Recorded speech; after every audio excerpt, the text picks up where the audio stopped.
4 guru besar tetap Universitas Udayana yang baru dikukuhkan diharapkan memotivasi dosen junior dan rekan sejawat untuk turut berjuang meraih gelar guru besar demi meningkatkan peringkat perguruan tinggi negeri tersebut.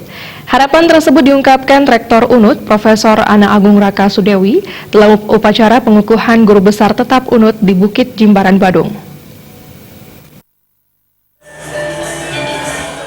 Universitas Udayana merupakan salah satu perguruan yang telah terakreditasi A, sehingga jumlah rasio guru besar memiliki peran yang sangat penting dalam mempertahankannya. Hingga September 2018 tercatat 8 guru besar telah memasuki masa purna bakti. Dengan dikukuhkannya 4 guru besar kali ini, jumlah guru besar yang dimiliki UNUD saat ini adalah 147 orang. Jumlah dosen keseluruhan adalah 1.000 lebih, sehingga rasio jumlah guru besar dengan dosen saat ini mencapai 10,3%. Rektor UNUD Profesor Ana Agung Rakasudewi mengungkapkan, pihaknya telah berupaya mendorong dosen yang telah bergelar doktor untuk meningkatkan jenjang ke guru besar. Selain itu, UNUD telah melaksanakan sosialisasi program percepatan guru besar dengan menghadirkan narasumber dari kementerian. Keempat guru besar tetap yang dikukuhkan kali ini adalah Profesor Rindang Duyani sebagai guru besar tetap dalam bidang kultur jaringan dan hortikultura pada Fakultas Pertanian. Profesor Made Wardana sebagai guru besar tetap dalam bidang dermatologi dan venereologi pada Fakultas Kedokteran, Profesor Imade Jawi sebagai guru besar tetap dalam bidang farmakologi pada Fakultas Kedokteran, dan Profesor Iwayan Swardana sebagai guru besar tetap dalam bidang kesehatan masyarakat veteriner pada Fakultas Kedokteran Hewan. Profesor Rindang Duyani menyampaikan orasi ilmiah berjudul Prospek dan Kendala Wirausaha Perbanyakan Tanaman Melalui Kultur Jaringan.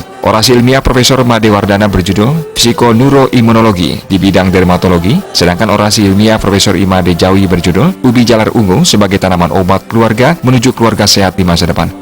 Terakhir, Profesor Iwayan Swardana memberikan orasi ilmiah Escherichia coli O157H7, ancaman zoonosis baru di era disrupsi, kajian epidemiologi, genetika, dan bioteknologi.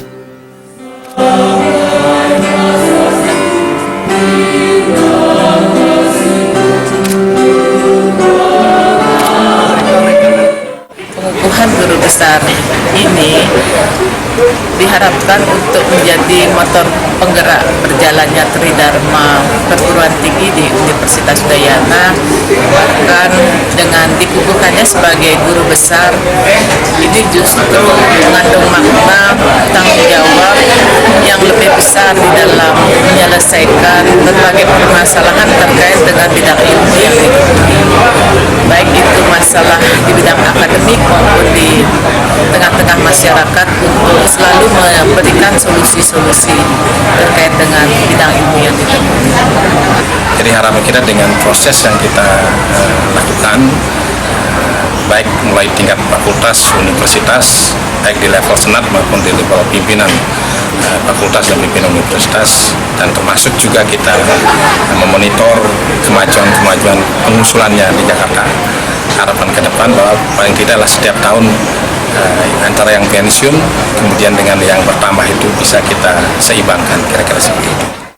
Dalam kesempatan tersebut, Ana Agung Rakasudewi mengucapkan selamat kepada keempat guru besar tetap UNUD yang baru dikukuhkan. Para guru besar yang baru dikukuhkan maupun yang telah lama aktif diharapkan siap memikul tanggung jawab yang lebih besar dalam mengemban tugas dan kewajiban sebagai guru besar, serta mampu memberikan solusi terhadap persoalan yang muncul di tengah masyarakat sesuai dengan disiplin ilmu yang dikuasai. Rektor UNUD juga mengajak seluruh sivitas akademika untuk bahu-membahu dengan niat tulus dan jiwa pengabdian yang tinggi demi meningkatkan kualitas UNUD sehingga mampu bersaing tidak hanya di tingkat nasional tetapi juga internasional. Humas UNUD melaporkan.